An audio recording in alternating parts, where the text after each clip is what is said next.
Brigitta on ehe näide Lionist ja lionismist. Ta on vedanud seda üle 20 aasta ja võiks isegi öelda, et see on tal veres. Ta teeb seda nii Lioni alt kui ka muidu. Brigitta sobib väga hästi kuberneriks oma ühe erilise omaduse tõttu kõiges alati uus ja värske vaatepunkt leida. Selliseid inimesi on hästi vähe. Brigitta on kadestusväärselt järjekindel. Ta ei anna alla isegi siis, kui teistele tundub olukord lootusetu. Brigittal on alati mingi hea plaan varuks. Tema ei ole see, kes jääb 2 kätt toskus lihtsalt istuma, et tehke midagi. Tema on see, kes alati teeb midagi. Tema põhimõtteks on, et me kõik suudame hea tahtmise korral maailma paremaks muuta.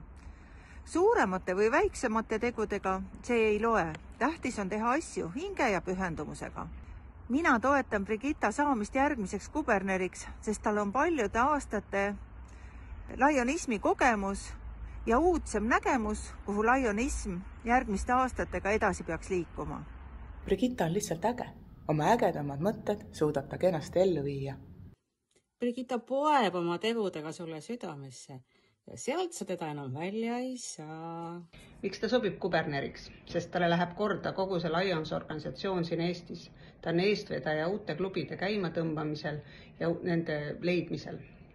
Meie klubi asutajaliikmena on ta mitu korda meid rasketel hetkedel välja ajanud, ise astudes presidendiks ja kaasates uut verd ning püstitades uusi eesmärke. Ma ei kujutaks ette kedagi teist, kes Eesti Lions organisatsiooni kõige paremini käima tõmbaks. Mina usun, et Brigitta sobib imeliselt järgmiseks kuberneriks ja seda just sellepärast, et ta teab, et teekonnast või sihtpunktist tähtsam on alati seltskond ja Brigitta on kõige sobivam ja säravam juht Lionile.